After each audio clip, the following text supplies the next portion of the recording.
Hello दोस्तों। आज 2018 का पेपर उत्कृष्ट का आगे सॉल्व करते हैं। ठीक है। He is Khalistan honest man. तो इसको हमें बताना है कौन सा आर्टिकल यूज करते हैं। तो ए का प्रयोग हो सकता है कि एन का कि दा का। तो हम बता दें कि ए का प्रयोग वहाँ करते हैं जहाँ पास उच्चारण, अब यदि अपन देखें का कबूतर से गिज्ञानी तक का उच्चारण आता है तो ए का प्रयोग करते हैं, और एन का आ से आहा तक का उच्चारण आए तो एन का प्रयोग, और दा का तो एक जो पृथ्वी पर एक ही चीज़ होती है, जैसे मून है, सन है, पृथ्वी है, दिशाएं हैं, नदियों के नाम हो गए, तो दा का प्रयोग करते हैं। यहाँ ऑनेस्ट, तो ऑनेस्ट पढ़ते हैं, एच साइलेंट है मतलब एन का प्रयोग होगा। ठीक है, ऑनेस्ट। आगे देखते हैं 17वां क्वेश्चन। ही खालिस्तान सैड सो यस्टरडे। तो यहाँ ही के हिसाब से हिमसेल्फ आएगा, सी ऑप्शन करेक्ट रहेगा। आगे देखते हैं which pronoun is used for indicating towards noun. तो यहाँ कौन सा ऑप्शन है? दोज। दोज बिल्कुल सही करेक्ट ऑप्शन है। आगे देखते हैं choose the correct common noun. Common noun बताना है तो common noun villagers, option number D बिल्कुल सही है। A building where dead bodies are kept, यानी कि जहाँ मृत शरीरों को रखा जाता है उसे क्या बोलते हैं? मोर्चरी बोलते हैं, डी ऑप्शन यानी मुर्दा घर। ठीक है। 21वां क्वेश्चन देखते हैं। अ बोर्ड ऑफ, तो डायरेक्टर्स होता है यानी सी ऑप्शन करेक्ट है। सुपरलेटेड डिग्री ऑफ मच, मच की सुपरलेटेड डिग्री बताना है तो मच की जो सेकंड यानी कंपैरेटिव होती है मोर होती है, और सुपरलेटिव मोस्ट होती है, यानी सी ऑप्शन एकदम करेक्ट है।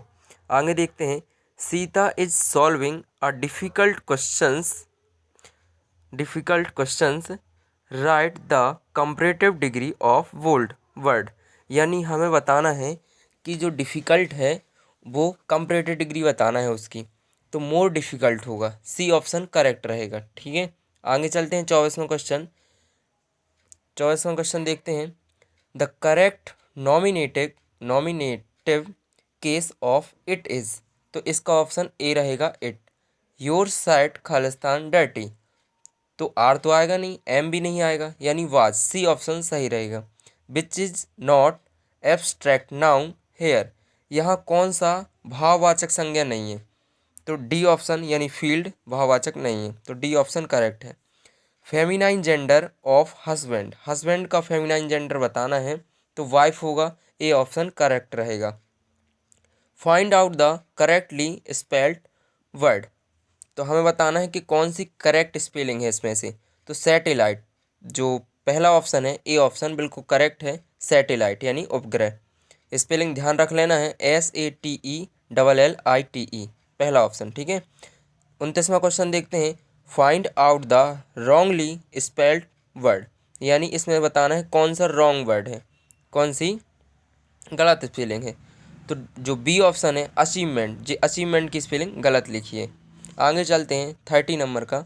The hawk flies Khalistan than the crow, तो देन का प्रयोग होता है मतलब कि कंपैरेटिव डिग्री तो आने वाली है, यानी ए ऑप्शन रही सही रहेगा, मोर स्विफ्टली। ठीक है। आगे देखते हैं जलीय वातावरण में सूक्ष्म जीवों को क्या कहते हैं? तो लवक कहते हैं। ठीक है, बी ऑप्शन करेक्ट रहेगा। यदि जैव मंडल में से कार्बन डाइऑक्साइड निकाल दी जाए तो सर्वप्रथम कौन से जीव प्रभावित होंगे? तो प्राथमिक उत्पादक होते हैं, ठीक है, पता ही है, तो डी ऑप्शन सही होगा। पादप लवक होते हैं तो सौपोषी होते हैं, ये भी पता है आपको, ए ऑप्शन सही रहेगा। पारिस्थितिक तंत्र में होता है, भाई क्या होता है? ऊर्जा की हानि होती है परंतु खनिजों का लाभ होता है, यानी बी ऑप्शन करेक्ट है। 10% का नियम देने वाले वैज्ञानिक कौन थे? लिंडमैन थे, आपको पता है, पढ़ाया था। ठीक है, बी ऑप्शन करेक्ट रहेगा। दो बड़ी घटनाएं जिन्हें MIC यानी मिथाइल आइसोसाइनाइड तथा चर्नोबिल, ठीक है, त्रासदी नाम से जाना जाता है, कहाँ और कब घटित हुई? तो इसका बी ऑप्शन सही है। भोपाल में हुई थी 1984 में और यूक्रेन में 1986 में। ठीक है, ध्यान रखना है। आगे देखते हैं मृदा प्रदूषण का सबसे महत्वपूर्ण कारक हो सकता है। तो मृदा प्रदूषण का कारक सबसे महत्वपूर्ण पूछा जाए तो बी ऑप्शन करेक्ट रहेगा, प्लास्टिक। लाइकेन निम्न में से किसका उदाहरण है? तो सह उपकारिता का है, ए ऑप्शन सही रहेगा।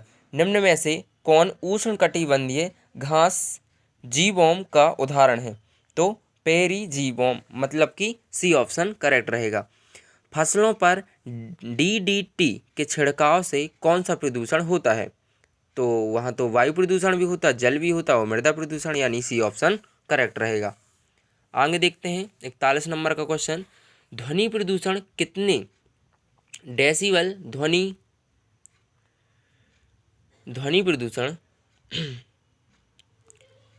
प्रदूषण कितनी डेसिबल ध्वनि होने से होता है? तो 80 से 90 डेसिबल। कितनी बार मैंने पढ़ाया था, उत्कृष्ट के पेपर में आ भी चुका है और 2018 में भी है। ठीक है, तो बी ऑप्शन करेक्ट रहेगा। आगे देखते हैं कौन सा वृक्ष पारिस्थितिकी आतंकवादी माना गया है?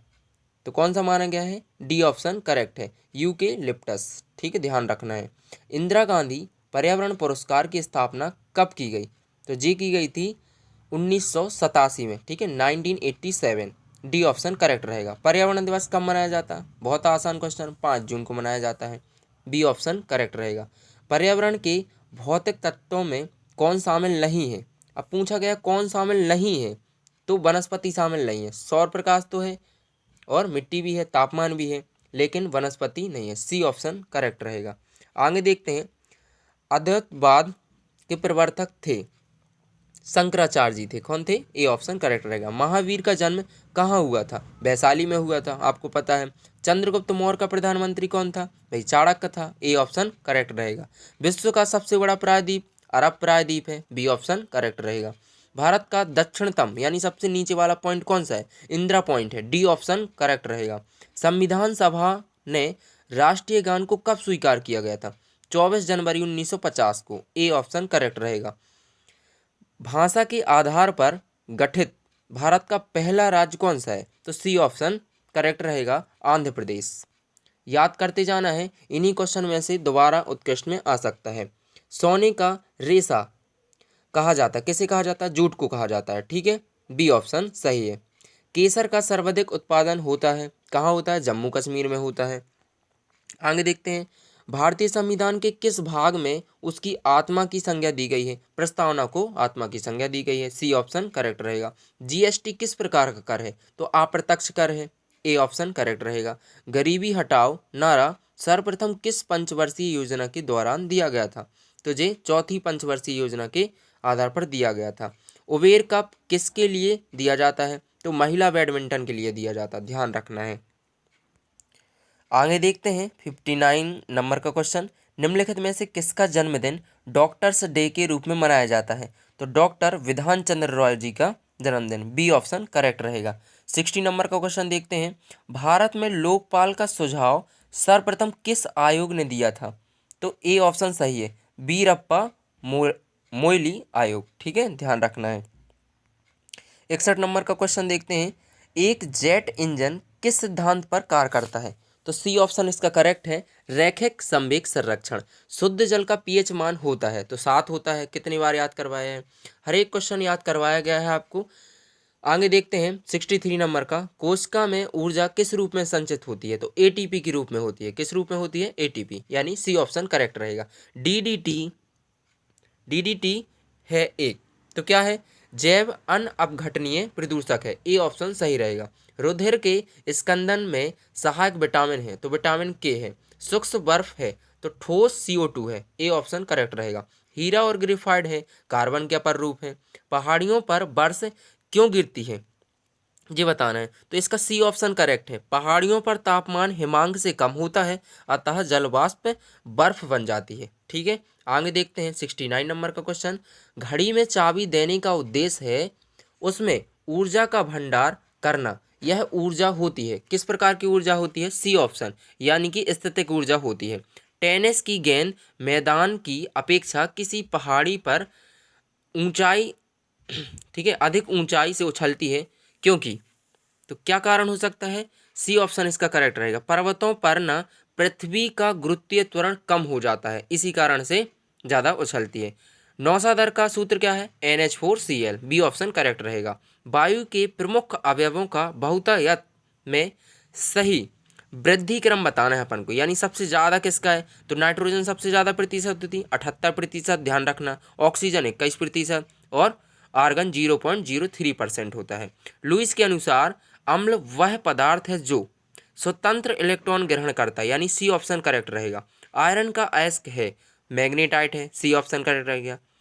शरीर हेतु प्रतिरक्षा का कार्य करते हैं, क्या करते हैं, श्वेत रुधिर कणिका, यानी सी ऑप्शन करेक्ट रहेगा। मनुष्य की आरबीसी में अनुपस्थित होता है, केंद्रक अनुपस्थित होता है। आगे देखते हैं, जीवन की मूलभूत इकाई है तो कोश क्या है, एटीपी का पूरा नाम क्या है, एडिनो ट्राइफॉस्फेट, यानी ए ऑप्शन सही रहेगा। आगे देखते हैं 79 नंबर का क्वेश्चन, निम्नलिखित में से कौन सा रुधिर वर्ग ए रुधिर वर्ग वाले व्यक्ति को दिया जा सकता है, यानी कि ए ऑप्शन, यानी कि रुधिर वर्ग ए और रुधिर वर्ग मतलब ओ और रुधिर वर्ग ए, यानी सी ऑप्शन करेक्ट रहेगा। ए और बी दोनों है इसके, ठीक है। बायोगैस का मुख्य अवयव क्या है, तो मीथेन गैस है, डी ऑप्शन सही रहेगा। अब इसके मैथ के जो सॉल्यूशन करवाएंगे वो नेक्स्ट वीडियो में करवाएंगे। ओके, धन्यवाद।